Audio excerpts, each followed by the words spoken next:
really serving a second term as president in the OPEC producer and exporter.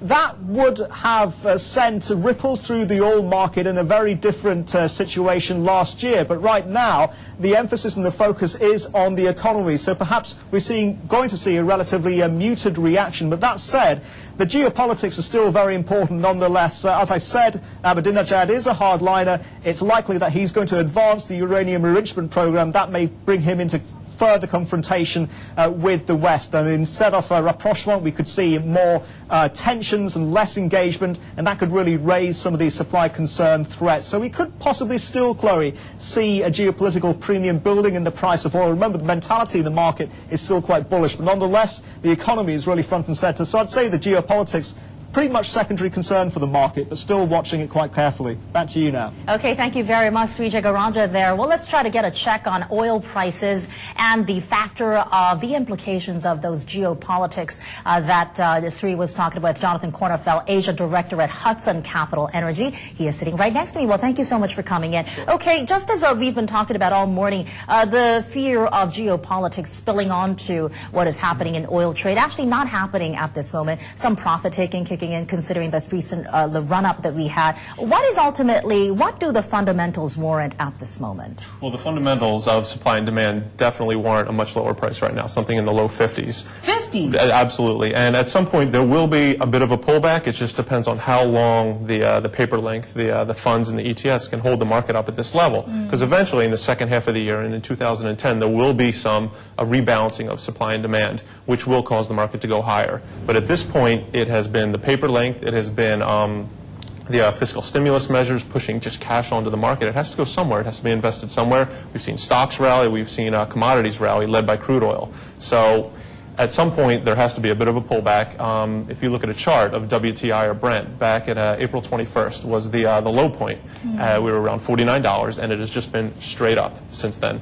So from a technical level, we need a pullback. From a supply and demand level, we also need a pullback. Right. I believe Sri Jaggaranja also has a question. Hey, Sri. Thanks, Chloe. Yeah, Jonathan, I just want to talk about the supply situation out there right now, because we are still seeing this sizable inventory overhang in crude oil. But added to that, I saw some data that OPEC production has actually gone up in May by some 300,000 barrels a day, really because of the rebound in prices that we've been seeing. It's encouraged some leakage, some quota busting. Is that going to be a bearish feature in the market that it's going to have to contend with? Well, the market has seen this all along. There's been some cheating. Ever since we broke through $55, $56, there's been cheating, and it's been known to the market, and it hasn't really had much of an effect. The real reason that OPEC comes through with these cuts is to stabilize the market and get it to slowly move higher. Now, they've satisfied that criteria, so it's not really, I wouldn't even technically call it cheating anymore, because it's basically expected by traders. It's expected by the market for them to put some more crude oil out there as we go higher. So not too much of a surprise here, and that's really not what's going to pull the market lower. I think what you might have is the funds and the ETFs that have really pushed it higher. As soon as that buying starts to slow down, then we'll see a drop. But as I said, the overall trend remains to the upside. The market will continue to move higher. We'll just see some more, maybe one or two big drops.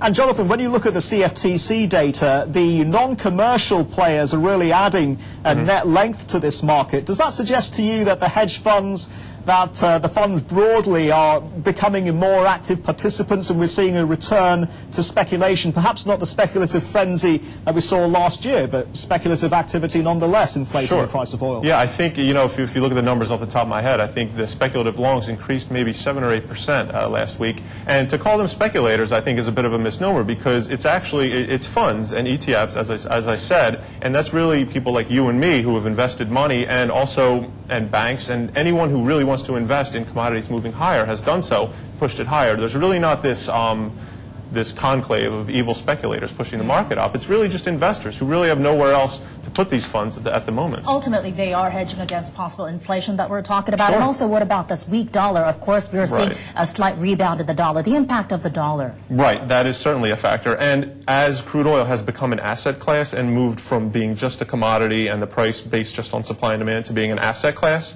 and it reacts to dollar moves, it reacts to inflation. So therefore, there are reasons for it to go higher. The reasons are just not historic, classical reasons based on supply and demand. Now people are looking more at what's going to happen to the dollar, which it is priced in, what's going to happen to inflation. But ultimately, as we go forward, people are looking at a weaker dollar. So Yes. do you see oil also, ultimately, how does that balance out? It's going to go higher. There's no doubt that the second half of the year and in 2010, oil can really only go in one direction. We're just not going to see 150 as quickly. It's just the general trend is higher. Okay, we'll have to leave it there. Sure. Thank you so much for your thoughts there. Jonathan Kornfeld from Hudson Capital Energy and also Sri Jagaraja in the newsroom taking part in this interview. Well, despite oil prices rising nearly 50% year to date, Qantas says it'll operate daily A380 services to London and Los Angeles from Sydney by November. The carrier also says it'll expand its European and North American networks via code sharing agreements with partner airlines Iberia and American Airlines.